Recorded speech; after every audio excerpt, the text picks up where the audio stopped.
Dear students, welcome to this video lecture on hydrothermal scheduling. Okay, so here first we are going to discuss why this hydrothermal scheduling is important. In a large system, hydro and thermal power stations are integrated to meet the demand. The coordination of the operation of such a system is more complicated than scheduling an all thermal system, as we have already seen this. In this lecture mainly we will be discussing about scheduling of hydrothermal plants. The modern power systems have both thermal and hydel plants connected to it. Operation of such a system is complex because of number of constraints imposed by the hydel plants.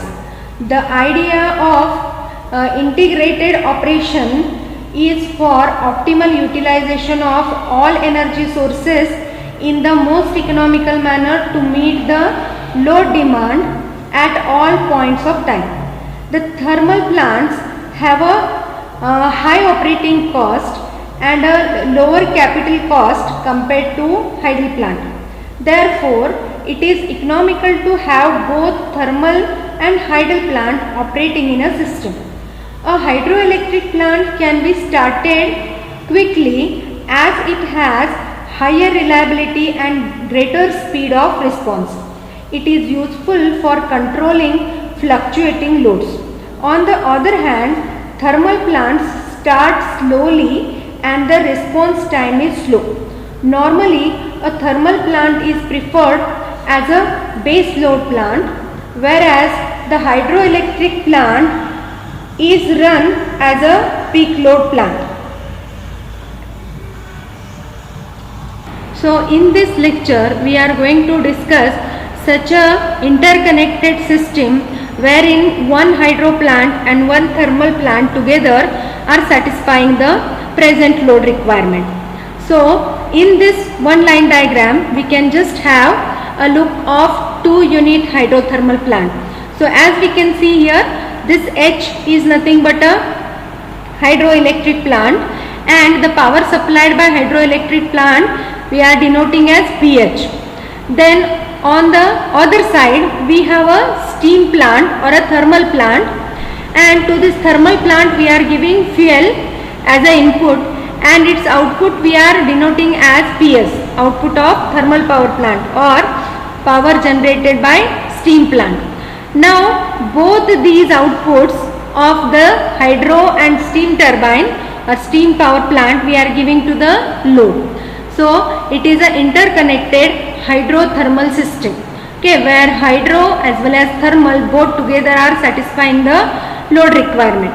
So regarding the thermal power plant, we already know how the mathematical modeling of the thermal power generated can be done and how we can just utilize this thermal power. Okay, so now first we will see how this hydro power generated, it depends upon which all factor and how can we mathematically express this power generated by hydro plant. So here we are going to discuss the scheduling of hydro systems first. The power developed in a hydro system depends on the water head and the discharge. Head is the vertical distance where the starting point is where the water begins to impact the pressure on the turbine, and the ending point is where it ceases to exert pressure on the turbine. The low head side has a head of 10 meter or below. A high head side has a head above 20 meters. The hydroelectric power can be given as, so here this PH is nothing but a power generated in a hydro plant. It can be given by head multiplied by flow multiplied by acceleration due to gravity. So let us remember this as equation number 5.1, where this P is in watts, head is in meter, flow in liters per second, and acceleration due to gravity is in meter per second square. For example, with a head of 10 meter and flow of 20 liters per second, the hydraulic power generated is. Okay, so by substituting this data in equation number 5.1, we obtain that the hydroelectric power generated is 1962 watts. All of this hydraulic power is not converted into electric power. We have to consider the efficiency of turbine and generator. We can expect around 50 to 60% system efficiency.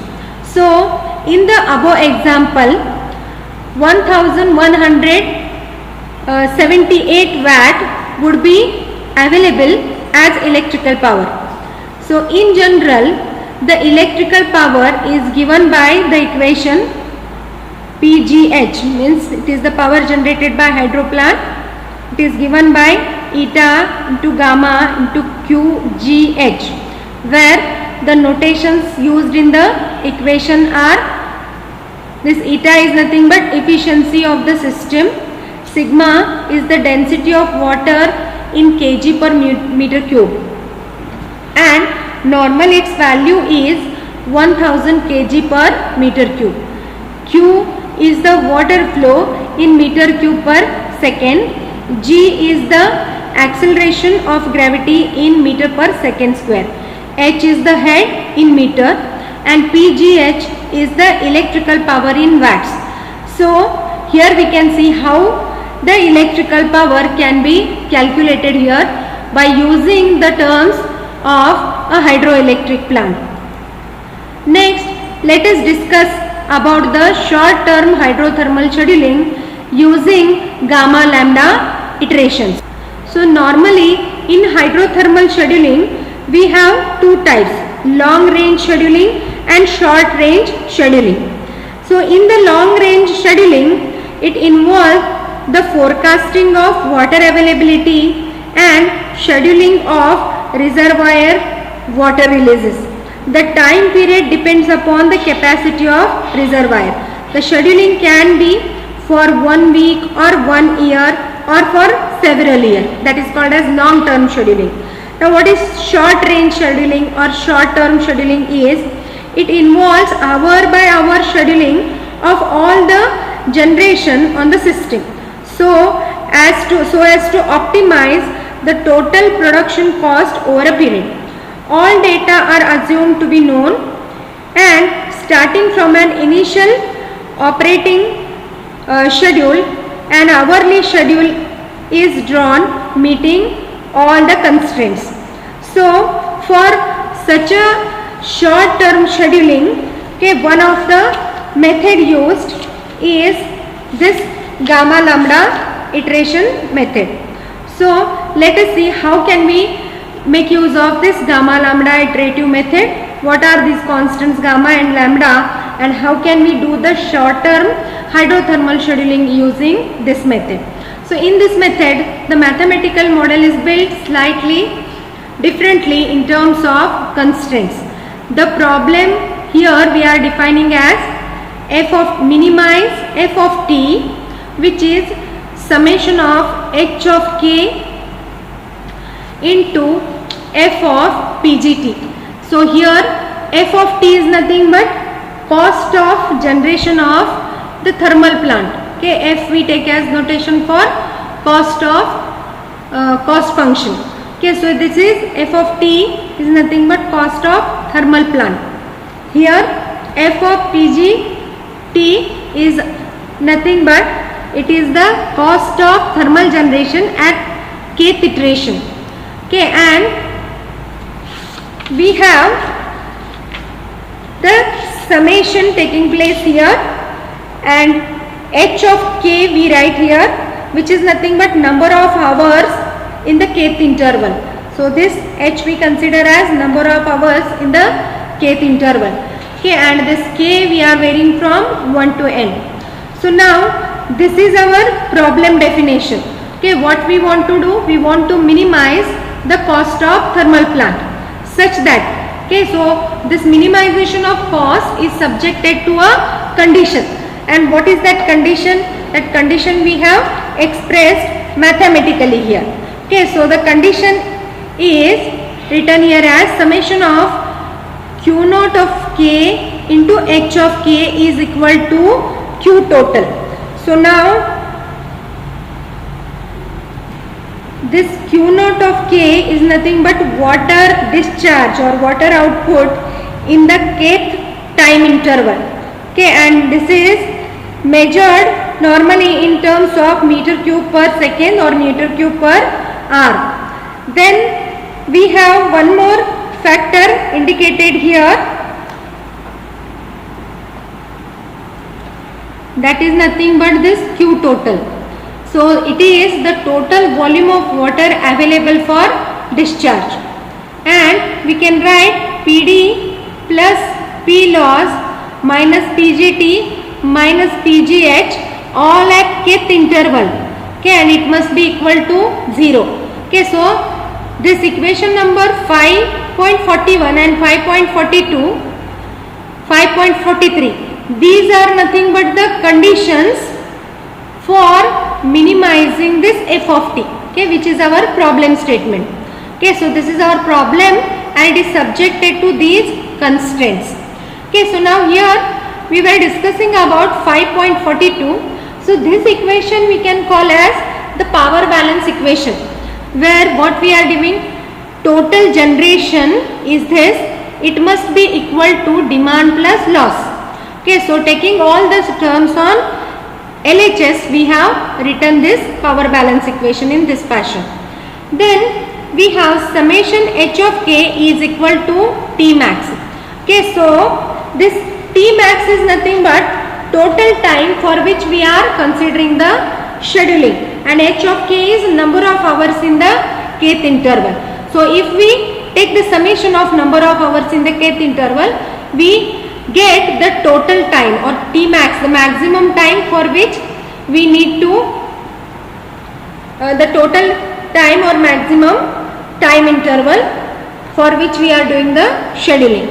So now we assume a constant head operation, the discharge Q naught K depends upon PGH. The Lagrangian function is given here. Okay, so for solving the problem of optimization here, we are making use of this Lagrangian function, and for Lagrangian function we write a augmented function.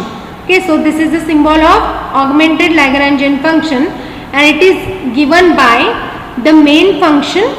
Okay, so this is the main function written as it is, plus lambda, which is called as a Lagrangian constant. So that Lagrangian constant times the constraint function. Okay, so here we are writing this constraint, power balance constraint. Then as for this function, we have one more constraint also. Okay, so this constraint is also considered here by introducing a new constant called as gamma. So the next term in augmented function is plus gamma times one more constraint of this function, that is nothing but which is mentioned in equation number 5.41. Now further the coordination equation can be given by, so now coordination equation means what we are doing here, this is nothing but a augmented Lagrangian function. We are taking partial differentiation of that function with respect to PGT. Okay, so this equation number 5.44, its partial differentiation we are taking with respect to this PGT, and we obtain this coordination equation here. Now further, that coordination equation we are simplifying and writing in a standard form, where we get the first constant gamma here, gamma to which the one term is multiplied. This is nothing but dq is nothing but the water discharge for generating PGH, and its partial differentiation also we are taking with respect to PGH. So partial differentiation of this Q naught of K with respect to PGH. Okay, so that we are considering as a first term of this coordination equation, and second term in the coordination equation gives how much is the change in loss with change in the power generated by hydro. Okay, so that to that we are multiplying by the constant lambda. Okay, and this is equated to lambda as per the coordination equation which we just now discussed. So from this, okay, we can obtain this lambdas, two equations we can obtain.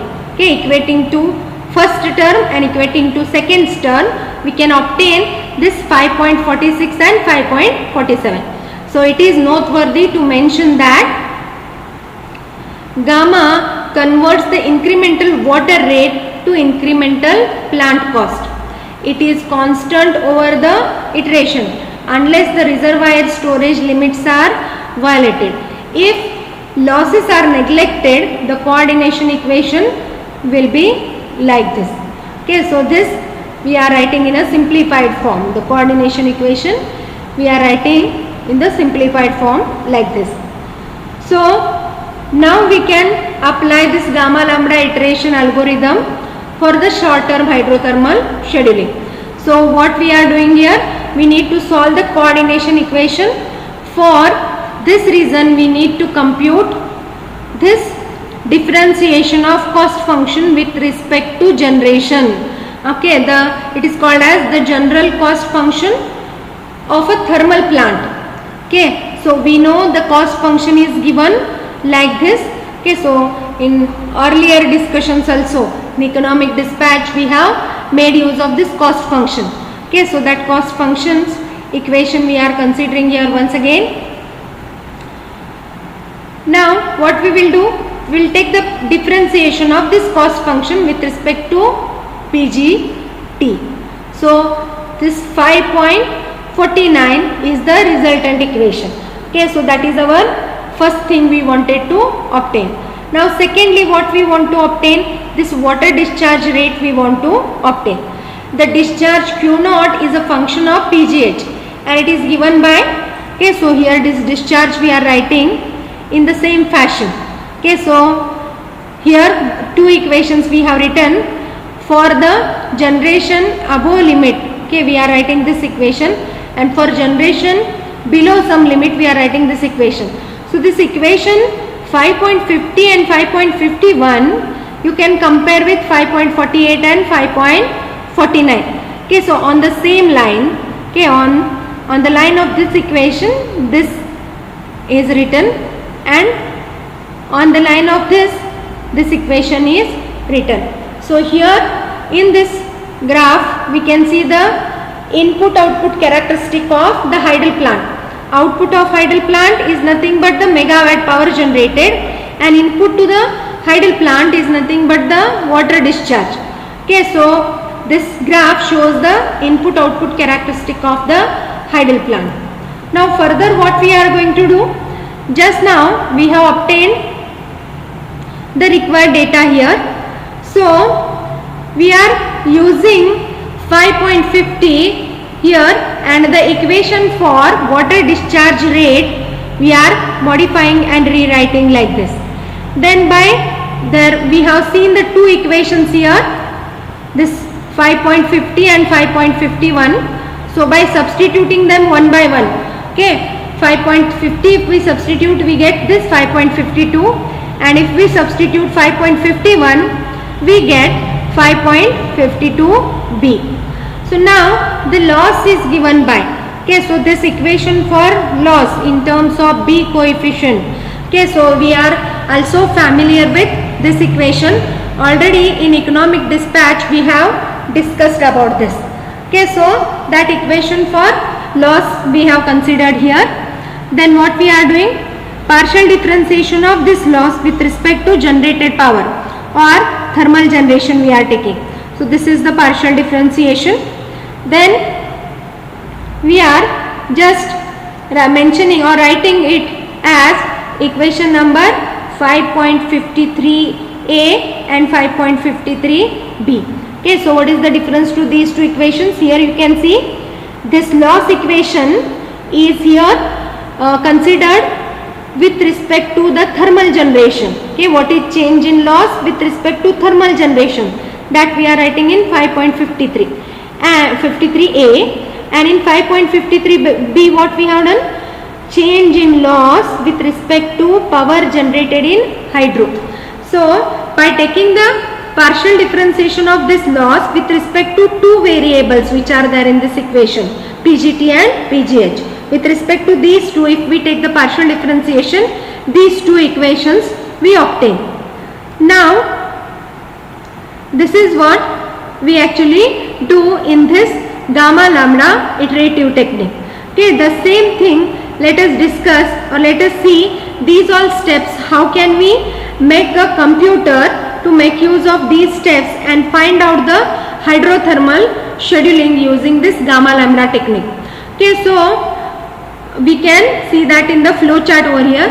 Actually doing the scheduling is nothing but the present load demand, how we are distributing into the two available generator. Okay, so the available generators here are, one is hydro and one is thermal. So the requirement of the load, how we are dividing in between this hydro and thermal plant, that is nothing but called as a scheduling. So for doing that scheduling, a particular method we are using here which is called as a gamma lambda technique. Okay, so for that gamma lambda technique, okay, so this figure is showing the flow chart for gamma lambda iteration. As this process will be very lengthy, we cannot manually obtain the quick results. For that purpose, using the computer will be a wise decision, and for using the computer, first we should write the program as per our requirement, and for writing that program we are writing this flow chart here. So let us see how this flow chart works here. Okay, so first how we are going to start? Select the initial values of the constants. What are the constants here? Lambda and gamma, and the generation values PGT, PGH at kth interval, and epsilon 1 and epsilon 2 are the two values, two constants that we are going to select, and these constants will be helping us to know whether the obtained or whether we are able to achieve the power balance or not, or whether we are able to have the required water discharge or not. For that purpose we are going to make use of this epsilon 1 and epsilon 2. Okay, let us see further. First we are setting a count k is equal to 1 for knowing the number of iterations or number of intervals in our total time Tmax. Okay, so in that total time Tmax we have made several hours. Okay, so several hours or several intervals we have made. So unless this k reaches its maximum value, we will continue our just this scheduling value. So next what we are going to do, for this obtained values, first we will be finding out PGT and PGH's value using equation 5.54 and 5.55, where this PGT and PGH can be calculated in terms of the B coefficients, and the constant lambda is required for finding out PGT, and similarly constant both the constant gamma and lambda and all the B coefficients are required in order to find out this hydropower generated. Okay, so the required information is there over here. Okay, so the value of gamma and lambda will be there over here, and for from the pre-calculated values of B coefficients, we can find out the value of hydro generation and thermal generation. Okay, so hydro generation, thermal generation and loss, all the three we will be calculating, okay, for the interval k equal to 1 by using the initial values. So once we calculate these, we are trying to check the power balance equation. Okay, so the power balance equation is demand power plus loss must be equal to total generation. Okay, so we have written that in this form. So actually it must be equal to 0. If whatever PGT and PGH values we have obtained over here, if those are correct, then we will get this equation is equal to 0, or this delta Pk we will get as 0. So now as it is a iterative technique, Okay, so we may not get the correct answer in the first iteration. Okay, so at that time we will get this error here. Okay, then after getting this, we are checking is this delta pk is less than or equal to the epsilon value. So epsilon 1 is one of the constant and its value will be very small, or ideally it must be nearly equal to 0. Okay, so if this delta pk is 0 means what? Power balance is achieved. And when power balance can be achieved? If the calculated value of pgt and pgh are same, they are the final answer or they are the required answer. At that time we will obtain this delta p as 0. So whether we are checking here whether this delta p is nearly equal to that epsilon 1 value. So if it is not, then what we have to do? We have to modify or we have to find out the constant lambda newly. Okay, so this lambda we are calculating by the equation lambda at kth iteration is equal to lambda at kth iteration plus delta lambda k.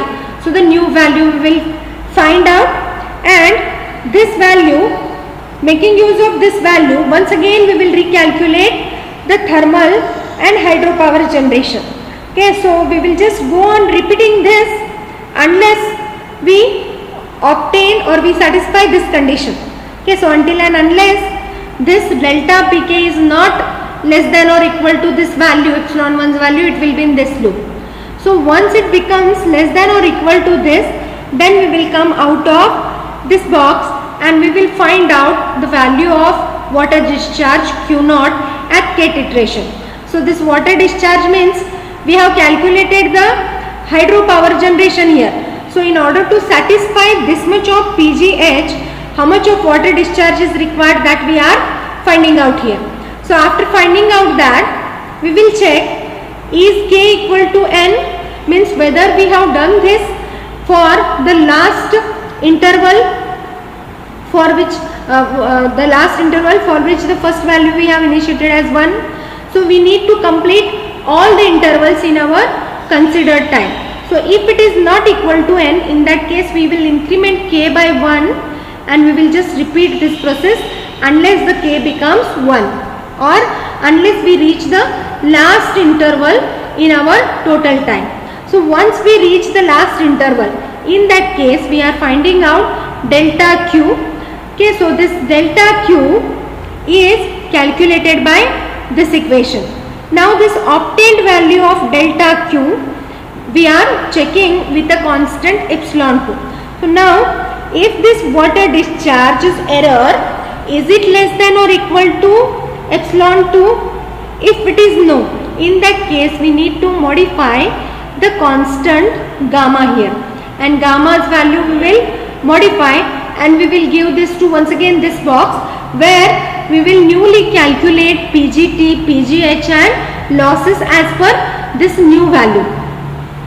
Then we will be in this loop unless the delta q, the error in water discharge, becomes either less than or equal to epsilon naught. So once we satisfy this condition, okay, we will come out of this box and the computer screen we will find the display of output schedule.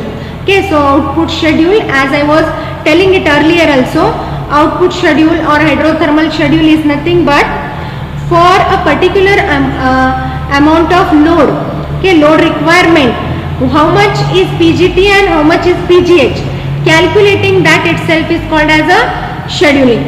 Okay, so as a final result of this we will find out that scheduling. Okay, how much of power hydro generates and how much thermal generates, that we will find out. Okay, so this is all about the hydrothermal scheduling using a gamma lambda iteration. Okay, so far for finding out this hydrothermal scheduling, one more method is also used, that is called as discrete time interval method. And the discrete time interval method already we have discussed in the economic dispatch. Okay, so in that lesson, okay, in economic dispatch lesson already we have discussed about discrete time interval method. Okay, so that is the second method of finding out hydrothermal scheduling. Okay, so we are now familiar with two methods of doing the hydrothermal scheduling. One is the discrete time interval method and the second one is the gamma lambda iteration method.